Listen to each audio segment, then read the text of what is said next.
Folks, welcome to another quick episode of Placebic Thoughts with Sopines J. So this is the case of Carly Gregg. I'm gonna give you guys a quick. Got moisturizer on my face. I'm shining.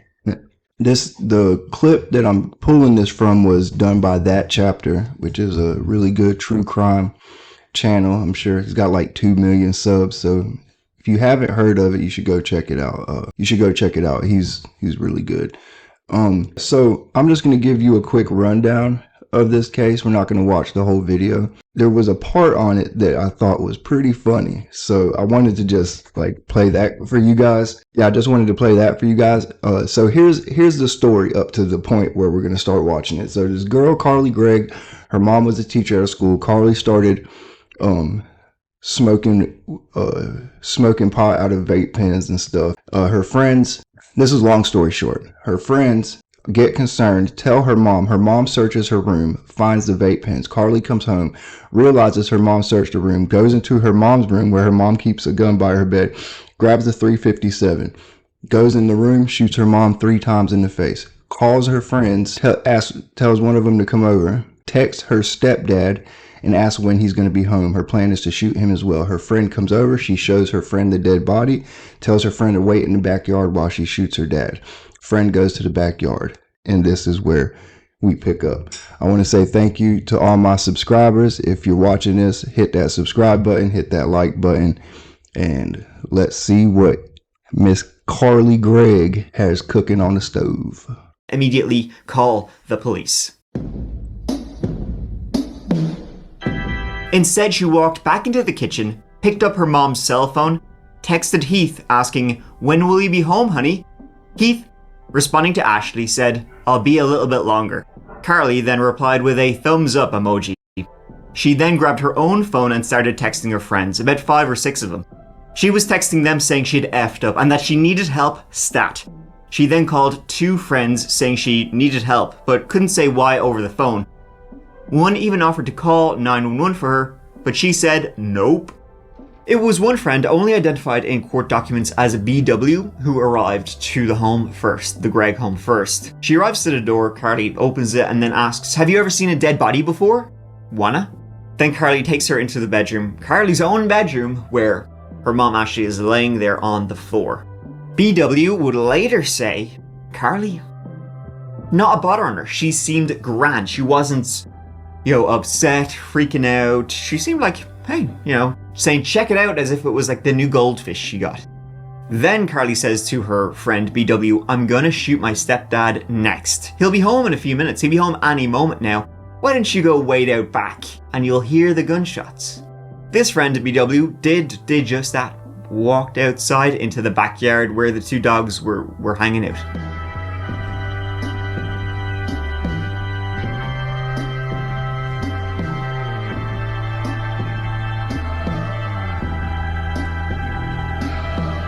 Then, almost as soon as Heath opened the front door, I'm talking like 1 or 2 inches, Carly shot at him.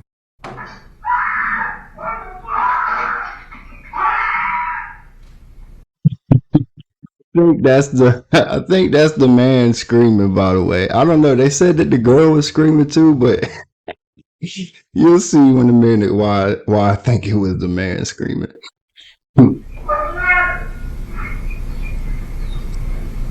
I like to say I hope that I am gonna get some laughs off of this video, but I do want to show some respect to the woman that lost her life. I hope she finds peace wherever she's at. I hope the family finds peace as well. Now back to the jokes, respectfully.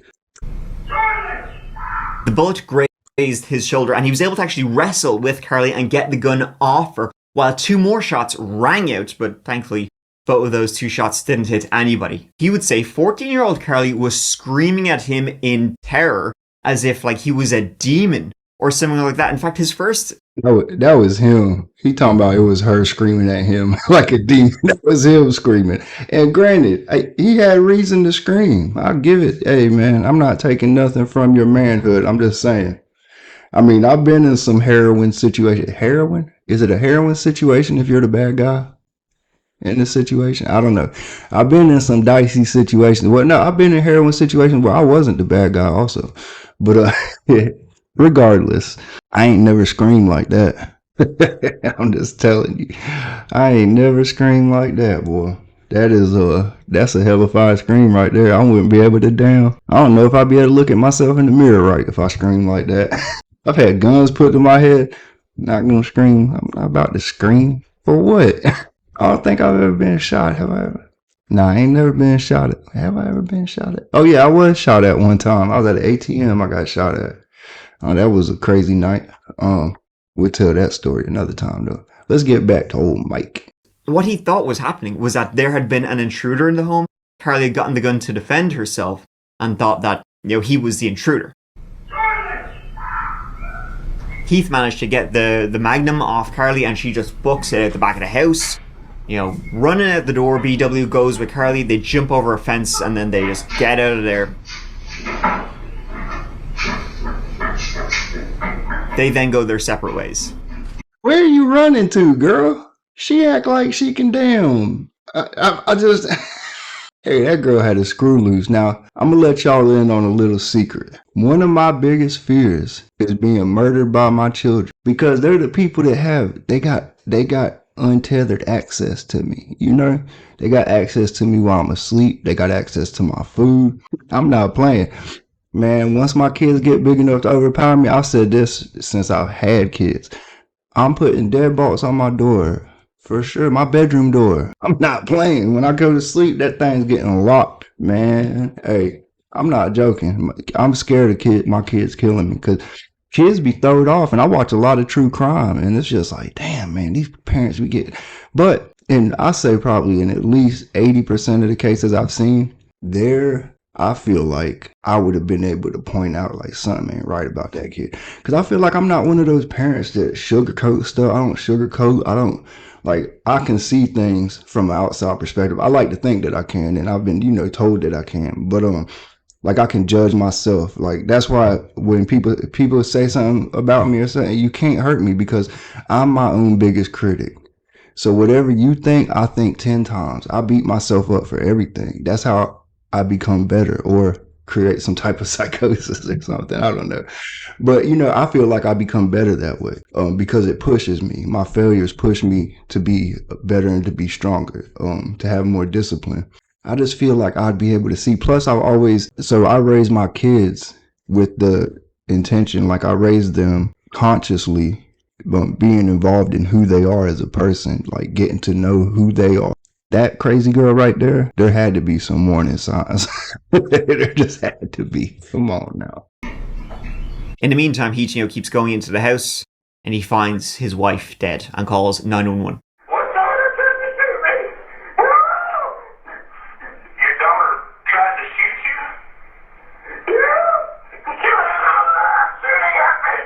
you? Hey now, granted, this man's been grazed, people. He wasn't shot in the shoulder. He was grazed in the arm, the shoulder. So, he was... He wasn't shot in the damn, he wasn't shot nowhere critical. Even if you ain't never been shot before, like, damn, boy, you ain't never been hurt. You got grazed in the arm. You sound like, what? This crazy joker. What's wrong with him? I know he got grazed. That's what's wrong with him. Hey, that boy's a fool, man. God, do something with him.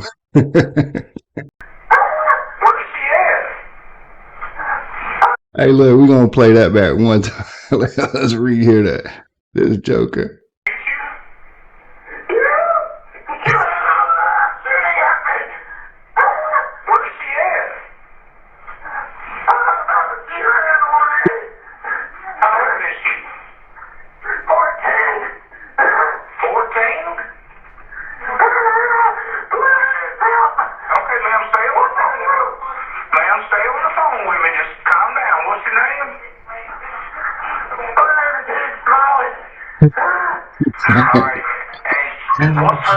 Said, ma'am.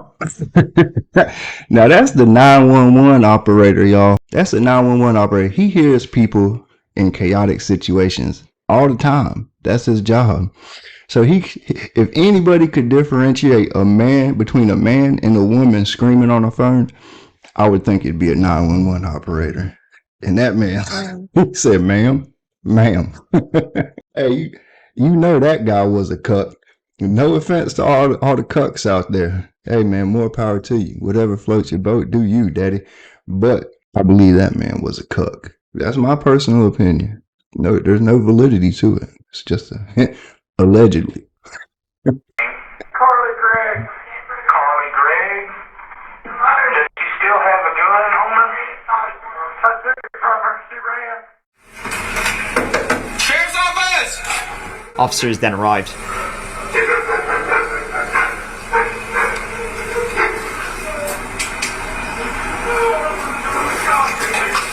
office! She was in jeans and a grayish t-shirt. She's got... Stop it, man. Stop it. Oh my gosh. What's wrong with him? That joker, you can get up and unlock the door. You lock the door. You can get up and unlock the door, but then you're going to fall out on the ground. What's the baby going to do? What's the women and children going to do? If you're doing all the screaming and crying, what's the women and children going to do?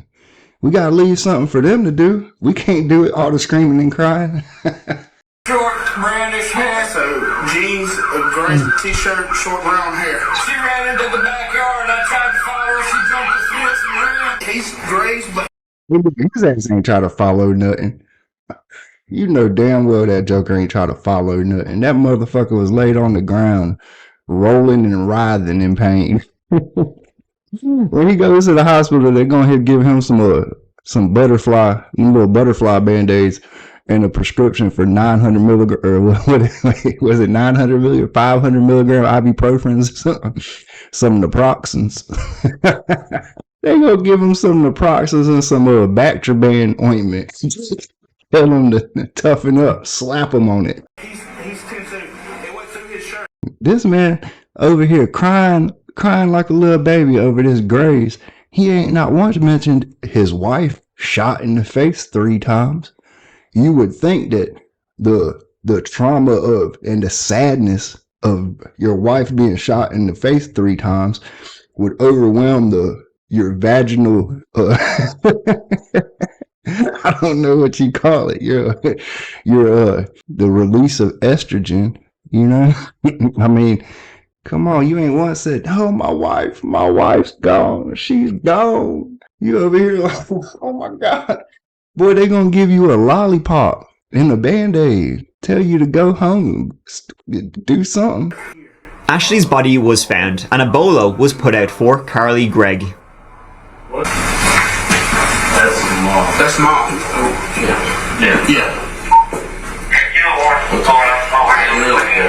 Hey man, this whole little scenario messed up right here. It might just be because that man just said, that's the wife. Oh, shit. What'd he say? Oh, yeah. All right. Come on, man. What's this? Abbott and Costello? Damn, who's on first? Y'all young people ain't gonna know nothing about that, huh? I mean, I ain't old, but my brain absorbs useless information. No, mom and dad both got it. Mom and dad both what? Got hit. Okay. And Dad's got her through in the shoulder. He's already in the ambulance. Whirlybirds went up to look for her, but sort of randomly, an officer was driving down the road and he thought he saw her. He pulled up, asked her if she was involved. She said, yes, sir. Is my dad okay? I got her handcuffed. Actually, look. Let me step out real quick for me. Don't use sir and ma'am now. Dude, you weren't using sir and ma'am 25 minutes ago. Hey, so what I'm going to do is I'm going to move on around to the front of you, okay? I'm going to move the handcuffs around to the front of you. Okay. Alright, so what we're going to do here is we're going to swab your hands, okay? Right. I don't ask you a bunch of questions, but obviously you fired with a pistol, correct? Yes, sir. Okay. Alright, look. I need you to hold your hand out like this. I'm going to do your right hand first, okay? Sure, I like that. What is this? It's a GSLR. It shows which hand did you shoot with? Okay. Which hand did you shoot with? Almost as if she like snapped out of whatever kind of like trance she had been in. All right. Is my stepdad okay? I don't know, baby. I can't talk to you about Oh, here, I'm just... it. Are you okay? Yeah. Oh, The part I wanted to show you guys was the part where that involved the dad. That was the funny parts. The rest of it's just another tragic murder. I guess, just an interest. I'm sure somebody wants to see what happened to Carly Gregg. If you haven't heard the ending of the story, I'm sure you can figure out how it ends. But I will play the court part. I think it's like another 6 minutes, just in the interest of concluding the story and not leaving y'all hanging. That they were all 3 victims. Carly was not aware on March 19th That she had a mental illness. Prosecution said nope. She knew full well what she was doing. You saw what she did. That person has not been restored. That person was never insane to begin with. You know what you didn't hear the defense attorneys talk about? The insanity standard. You know why you don't want to talk about the standard? Because they can't prove it. They can't prove it, ladies and gentlemen. You know what they tried to stand up here and say? The state hasn't told you why. Ladies and gentlemen, when we talk during voir dire, what do we talk about? That's not the state's burden. You won't find one place in the jury instructions that it tells you that the state of Mississippi has the burden to show you why Carly Gregg killed her mother, to show you why Carly Gregg attempted to kill Heath Smiley, to show you why Carly Gregg removed that camera that caught her actions and hid it into the refrigerator. That's not our burden. Our burden is to show beyond a reasonable doubt that she did it. And the defense attorneys have admitted that she did it. She has anxiety and depression. Ladies and gentlemen, it is undisputed that anxiety and depression do not cause someone to commit murder. They found her journal, which goes at one point, there was a page titled, "What Do I Believe?" Carly had written, "There is no God. Heaven and hell are fake. Love is important. Yada yada," but the good stuff was at the bottom. "It's okay to be evil. Sometimes you must jump into the dark to truly see the light. Death is inevitable." I mean, it sounds like kind of typical teenage bullshit to me. We have the defendant's journals and text messages telling us what happened. She says, "I choose fire. It is powerful, beautiful, and deadly. These are the traits I desire, so I choose fire." Ladies and gentlemen, that lady right there chose fire. She chose fire. Her therapist would say, that in the previous meetings they'd been having for months and months, Carly had never, expressed anything like, what she had done, hallucinations, blackouts, nothing like that. Like, this was not, somebody, like, nothing had been leading to this, she just did it. And she knew right from wrong. She knew what she was doing. She probably killed her mother simply because she wasn't getting her way. Her friends would say she made jokes about murdering her parents all the time. And, so the prosecutor would say she knew what she was doing. She even made an attempt, albeit badly, to, hide the murder, hide the camera in the fridge. Man, it's a good one. She hid the gun from the camera, very awkwardly. She texted her stepdad from her mom's phone, pretending to be her mom so she would be ready and waiting, with an iron pointed at his head. She then seemed in grand form when her friend BW showed up, saying, "Look at that, look what I just did." And then she made a run for it. The defense would say her medication had just changed, hence why there wasn't much leading up to this, why it was so sudden. That she Now, this is my belief, and I have to stand by it for better or worse, okay? I've said this, and I can't think of a reason why it doesn't stand true to this day.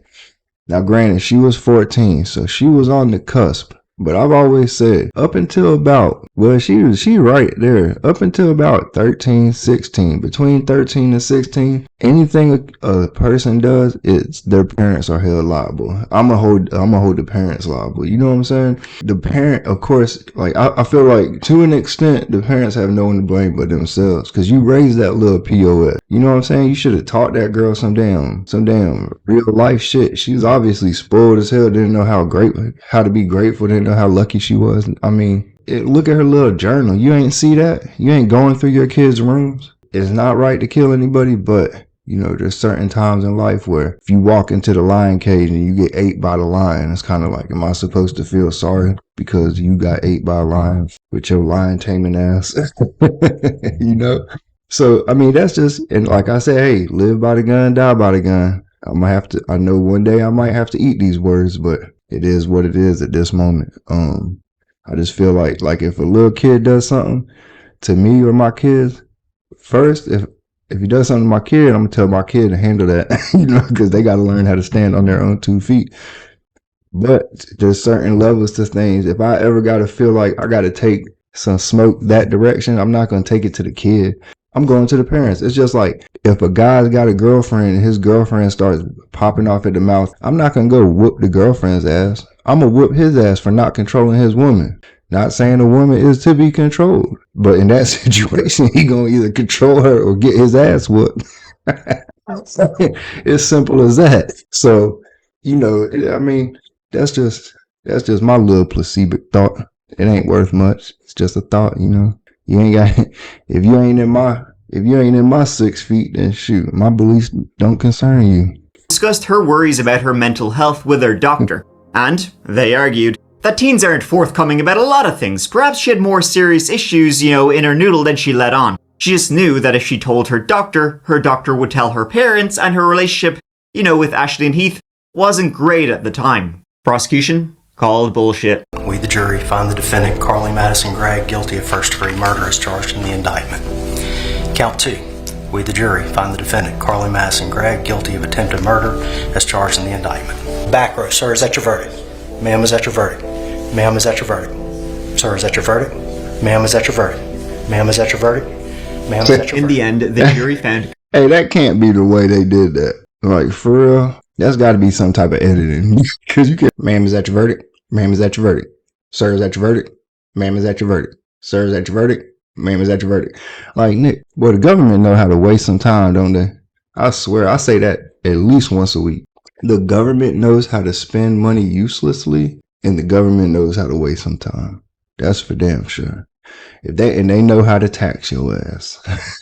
They know how to waste time, spend money, and make us pay for it. That's the truth. You ain't even don't even go fact check. If I said it, I meant it, and I checked it for you. No, I'm just playing. Fact check everything, question everything. Carly Gregg guilty of all charges.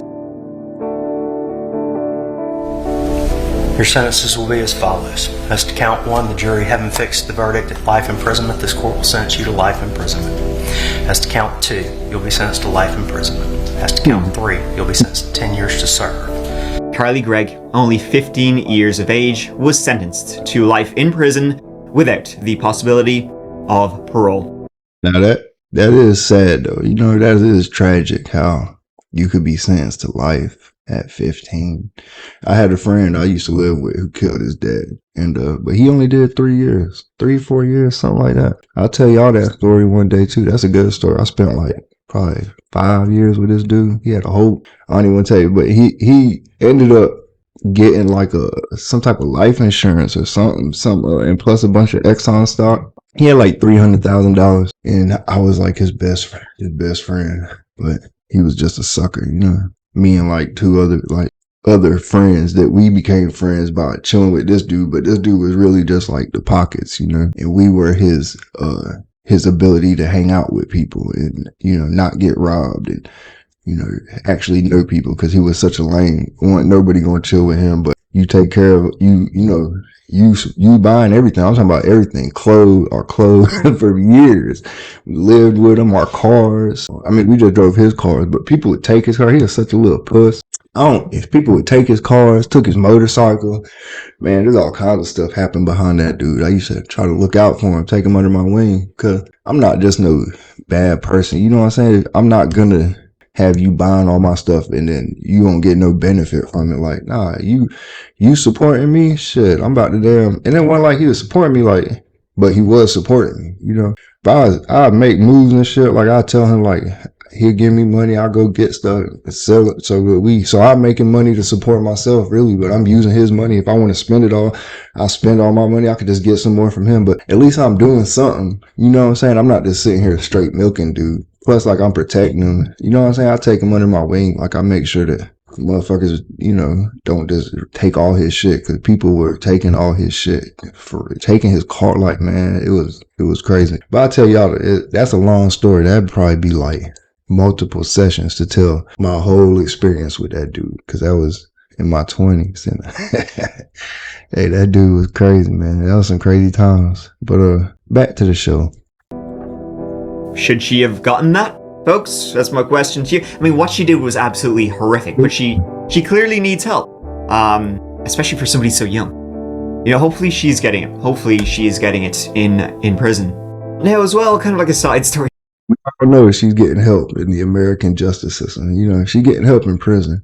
Our prisons are designed to reform and rehabilitate. So I'm sure that she is getting all the help she needs, and all the psychiatric help, all the medicine, and all the proper care, amongst like-minded individuals who want to better themselves. I'm sure of it. It's got to be. That's what it said in the brochure. They said another theory about what happened was that there was some speculation that maybe Carly and Heath were like in cahoots, and that Heath coerced Carly into murdering, which, okay, it's dumb, it's not true at all, but that Heath coerced Carly into murdering Ashley. But there was some weird exchanges for sure during the trial between the pair of them. And, before she went on trial, and probably even now, Heath would talk to her every day. So I just think he just really, cared deeply, loved his stepdaughter, which in any other way would be good. But I guess here, when it's, And that's a little weird. I don't know. Yeah, that's a goofy ass dude, but hey, that's a little too goofy. Man, I told y'all I watch a lot of Predator poachers, man. That's one of my other big interests on YouTube is Predator. You know what I'm saying? I was gonna that was my other idea for a YouTube channel, was to be a Predator poacher. But the kids, it's like, how am I gonna? I always got kids. How am I gonna tote them around? Plus, I don't know if I've ever, y'all have never seen them, but I've got a 7-year-old and a 5-year-old that I've got custody of. I've had custody of them for 3-4 years now, and their mama don't do nothing. So I always got kids, So it's like, how am I gonna carry? I got to pick them up from school and stuff. So it just didn't seem like it would be feasible for me to predator poach. Figure true crime, because I had been wanting to make videos for a while. And if you dig on YouTube, there's a video of me from like when I was back in the day. Probably it's over a decade old, on how to skin a squirrel. That was my first YouTube video, how to skin a squirrel. Oh boy, in the trailer park, I was just messing around, man. I used to shoot. I was on the run at one point, and my best friend growing up, my second best friend, my real best friend. I had a best friend like when I was real little, like elementary school, probably not, in like early middle school, but then I started picking on. He was just a corny motherfucker. Like, how once you get older, the people you chill with, you kind of like go your separate ways. Once you ain't kids no more, it's kind of like, it's a beautiful thing because kids love each other regardless, And I hate that we lose that, but it doesn't change the fact that we lose. But my real best friend, like, went up into adulthood. I still consider him my best friend of all time. What story was I telling? God, dog. Son of a... What story was I telling about Danny? It was Danny, my best friend. What was he doing? Fuck, that about a bitch. I don't even know. But I'm gonna go back and I'm gonna find what I was talking about, and then I'm gonna start back. Okay, so that's what we about to do right now. Give me 1 second. I got it. So Danny. That's my best friend's name, all right, in the trailer park. That's where I was skinning the squirrel at. That was my best friend. I was at his house. I was on the run. He let me stay at his house. It was crazy because his sister dated a detective in the sheriff's department, but they didn't live there, but they would come over on like holidays and shit. I'd be sleeping on the couch, but this how down they were for me. His mom, his dad, everything. They would tell the sister, like, she would tell the cop, like, the cop would be like, oh, I can't come over there. Jay is there. I can't come over there because Jay is there. It's a conflict of interest. And they'd be like, all right, well, then you can't come over. Because I was like a son to them. So that's real as hell. Like, they they would tell their son-in-law, if he gonna be like that, he can't come over. That's like my brother, man. Danny, Joey. If y'all ever see this, hope y'all are doing well. So that's that story. And back to the subject at hand. Sentenced, and that would be even sooner. It would be denied. And there you have it. That is the case of Carly Gregg. Insane is the only way to put it. Insane. That's the story right there. That's what I wanted to show y'all. I know I said it was a short video. I don't know how long it will be. Edit the video. It might be 30 minutes, which ain't too short. It's pretty much like a normal video, but I think it's a short video. Anyways, I hope y'all enjoy it. Hope y'all got some laughs out of it. Enjoy your families. You know, we all got a lot to be thankful for. I mean, I'm not even going to say the old, if you woke up this morning, you got a lot to be thankful for, because we all know that. If you got shoes, if you got pants, electricity, water, man, I've went without all these things in life. So anyways, you know, we got a lot to be thankful for. I appreciate y'all. If you haven't subscribed, subscribe, hit the like button, and take care of yourselves. Take care of each other. And until next time, I'm putting my mouth in the mic again, ain't I? But I just don't learn. I just don't learn, man. Something about it, I want to talk to y'all. But take care of yourselves and stay safe.